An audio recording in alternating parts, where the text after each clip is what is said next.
गुज़िश्ता रोज गुजरात के इलाके थाना रहमानिया की हदूद के अंदर एक नौजवान पुलिस अफसर को गोली लगती है। एक दो सेकंड ही लगाए, सीधा फायर हम पे स्टार्ट कर दिया। पुलिस की तरफ से कोई मदद, कोई सपोर्ट वहां पर फौरी तौर पर कोई नफरी पहुंची? जब मैंने उसकी तरफ जब पीछे देखा है तो उसने हमारे सीधा निशाना बनाया हुआ था। गुज़िश्ता रोज गुजरात के इलाके थाना रहमानिया की हदूद के अंदर एक नौजवान पुलिस अफसर को गोली लगती है। वो गोली किसने मारी, क्यों मारी, वो बहुत सारी खबरें हमारे सामने गर्दिश कर रही हैं। वो नौजवान पुलिस ऑफिसर इस टाइम हमारे साथ मौजूद है। आज उससे बात करते हैं कि उस दिन आखिर हुआ क्या था, जो इसने अपनी आंखों से देखा, जो इन्होंने सारा ऑब्जर्व किया। वो सारे मामला इनसे जानने की कोशिश करते हैं। और दूसरा, ये इंटरव्यू लेने का बड़ा मकसद ये है कि जहां हम पुलिस वालों को काम ना करने पर तनकीद का निशाना बनाते हैं, वहां ऐसे नौजवानों को सराहना भी उतना ही जरूरी और हमारा अहम फरीजा बनता है। तो जनाब, क्या हाल है? ठीक ठाक, आप सुनाएं। अपना एक तो पहले पूरा तारुफ करवा दें कि आपका नाम क्या है, कहाँ पर आप जो है वो अपनी सर्विसेज अंजाम दे रहे हैं। मेरा नाम आसिम नवाज है और मैं इधर पास ही हमारे पुलिस स्टेशन है थाना रहमानिया। मैं उधर अपना ड्यूटी से अंजाम देता हूँ। और जो गिस्ता एक दिन पहले तकरीबन 9:45 के करीब हम यूसी गश्त मतलब मामूल के मुताबिक पेट्रोलिंग कर रहे थे बाइक पे। तो दो अफराद थे, वो मतलब वेल ड्रेसिंग हुए थे, हवा भर आ रहे थे चौधरी होटल मराड़ियाँ गांव के पास ना। हम उनके पास आहिस्ता आहिस्ता, हम 3 लोग थे, हम 2 हमारे पास बाइक थे, तो हम आहिस्ता आहिस्ता उनके पास गए हैं। जाके हमें ये नहीं कि कुछ मशकूक हमें होते हैं या किस तरह का होता है। वेल ड्रेसिंग थे वो, मतलब बड़ी अच्छी उन्होंने ड्रेसिंग की हुई थी। न्यू उनके पास 1 to 5 था। हम किसी और नियत से गए हैं, लेकिन उधर जब वो पहुंचे हैं हम, तो जाके उनके पास ऐसे खड़े हुए हैं। उनकी बाइक ऐसे टायर वाले हवा बा रहा था, छोटा लड़का।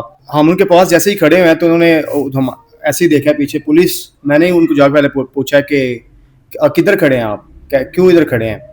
तो उन्होंने ऐसे पीछे देखा पुलिस। उसने दूसरी बात ही नहीं की। एक ने बाइक दौड़ाने की कोशिश किया, हमारे पास जो दूसरा बाइक था वो लड़के ने आगे किया है, उससे उनका दोनों का टकराव हो गया है। टकराव होने से वो गिर गया नीचे। एक बाइक उनका जो पीछे वाला था, इतने में वो पीछे उतर चुका था। जब मैंने उसकी तरफ जब पीछे देखा है तो उसने हमारे सीधा निशाना बनाया हुआ था। अच्छा। तो उसने सीधा फायरिंग हम पे स्टार्ट कर दी। तकरीबन 1-2-3 सेकंड इतना ही टाइम मिला हमें। तो हमने पहले अपनी डिफेंस की है, मतलब कोई इस तरफ गया है, कोई इस तरफ गया है। तो डिफेंस के बाद जब हमें मौका मिला तो मैंने देखा कि जो अगला जवान जो उस बाइक का गिरा था, जो मेरे साथ 2 थे, वो उनका जो पीछे भागा है। अच्छा, टोटल 3 थे उस टाइम? हम टोटल 3 थे। ठीक है। तो फिर हमने उनका ताक़ब किया है। वो जो मेरे साथ 2 थे ना, वो उसके पीछे भाग गए हैं, जो मतलब पीछे फायर करता भाग गया है। जीटी रोड की साइड्स पर जो इलाके होते हैं उनमें वो भागने की कोशिश की ऐसे जमीनों में। मैं उसके पीछे भागा हूँ, तो मैंने ना उसको जाके पकड़ा। उधर से थोड़ी बहुत हमारी फाइट हुई है। अच्छा। तो फाइट ऐसी हुई कि उसने अपना पिस्टल वगैरह ऐसे निकालने की कोशिश की है। फिर मैंने उसको मतलब मारा, जैसे भी किया। उस समय कुछ समझ नहीं थी आ रही। एक तरफ फायरिंग हो रही थी, एक तरफ हम मतलब उसको मैं काबू करने की कोशिश कर रहा था। तो उसका पिस्टल गिर गया, फिर वो भागा। मैं उसके पीछे काफी भागा हूँ, ऑलमोस्ट तकरीबन 20 से 25-30 मीटर तक उसके पीछे मैं ताकब किया है। मैं गिर गया हूँ। जब गिरा हूँ तो मैंने अपनी ना मतलब टांग पे हाथ लगाया, तो काफी ज्यादा गीला हो चुकी थी, मतलब मेरी जो पैंट थी। अच्छा। यूनिफॉर्म, हाँ लगाने यूनिफॉर्म जब गीली हुई है तो मैंने फील नहीं हुआ कि मुझे फायर वगैरह लगा इस तरह कोई मुझे मतलब होता है। अच्छा, तब भी आपको फील नहीं हुआ? नहीं। ठीक है। बाहर आया हूँ, उधर से नीचे से बाहर आया हूँ। मैं आके बाहर ना रोड पे लाइट ऑन किया मोबाइल वगैरह की। लाइट ऑन करने के बाद मैंने देखा कि मुझे मतलब फायर लग चुका था। SHO वगैरह कॉल किया, नफरी बुलवाई है। वो फिर आ गए तकरीबन ऑलमोस्ट 5-10 मिनट के अंदर। ठीक है। आवाम काफी जमा हो चुकी थी उधर, 1122 वगैरह को कॉल वगैरह कर दी थी, वो भी आ गए हैं। अच्छा। इसी तरह फिर यही मसला बना है। तो बाइक वगैरह उनका कब्जे में ले लिया था। जो हमारा जो एक 30 बोर है पिस्टल, वो भी कब्जे में ले लिया। आप 3 थे और वो 2 थे? जी। और उन दोनों के पास पिस्टल था? आप तीनों के पास था कि नहीं? हमारे पास भी, हमारे पास असला थे हम। अच्छा, तो आपका मतलब कोई निशाना नहीं जाके लगा? हमें ये कि टाइम थोड़ा कम मिला है। वो रेडी बैठे हुए थे, हमने उनको मशकूक समझ के उनके पास नहीं गए। हम तो वैसे गए हैं कि उनको कुछ थोड़ा सा गाइड करें कि इस टाइम आप साइड पे क्यों खड़े हैं। अच्छा, अब वैसे ही हेल्प के तौर पे गए हैं, पूछने के मतलब उनके पास नया बाइक है तो वो इस तरफ क्यों गए हैं, क्यों खड़े हैं इस तरफ, रॉन्ग वे पे क्यों जा रहे हैं। अल्लाह ना करे उनसे कोई वारदात होती है तो पूछ हमें पूछनी है। पुलिस सब ने हमें निशाना बनाना है कि पुलिस उधर क्या कर रही थी। बिल्कुल ठीक हो गया। ठीक है, क्योंकि आपकी ड्यूटी थी उधर। अच्छा। तो वो तो ऑलरेडी डैडी बैठे हुए थे, उन्होंने एक 2 सेकंड ही लगाए, सीधा फायर हम पे स्टार्ट कर दिया है। ठीक हो गया। तो बाकी 2 नौजवान सलामत हैं? जी, वो तो फिर अल्लाह ने उनको रखा है और अल्हम्दुलिल्लाह ठीक बचत मेरी भी होगी है, लेकिन थोड़ा सा एक साइड से फायर ने ना। तो अभी तक कोई पकड़ा भी गया है या नहीं? टीमें पीछे लगी हुई हैं, हमारी जो सीसीडी वगैरह, अच्छा। एसपी साहब ने मतलब काफ़ी टीम तश्कील दी हैं। तो उम्मीद है कि एक दो दिन तक या आगे प्रोसेस तक दिनों आप तक पकड़े जाए इंशाल्लाह। आपको क्या लगता है कहाँ वो भागे होंगे? भागे तो अब ये कुछ क्या नहीं, जैसा अंधेरा काफी था, अच्छा। लाइट पुलिस बाद में बहुत नफरी आ गई थी, तकरीबन चारों तरफ से उन्होंने घेर लिया था ठीक है। एरिया को। लेकिन कुछ समझ नहीं आया कि अंधेरा काफी था, किधर गए हैं, क्या बना है। बाद में काफी ऑपरेशन हुआ, फायरिंग वगैरह बहुत की है। तो पुलिस की तरफ से कोई मदद, कोई सपोर्ट वहां पर फौरी तौर पर कोई नफरी पहुंची या क्या मामला आपके साथ पुलिस की तरफ से पेश आए, क्योंकि जाहिर है आप उनके नौजवान थे?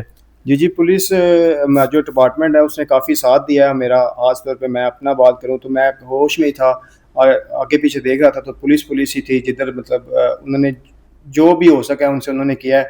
हमारे जो अपना गुजरात डिस्ट्रिक्ट के डीपीओ साहब हैं, राना उमर फारूक साहब, वो भी आए हैं उधर। और उसके बाद एसपी साहब मोहम्मद रियाज, वो भी उधर उन्होंने मतलब आके अपना आए हैं हॉस्पिटल में भी।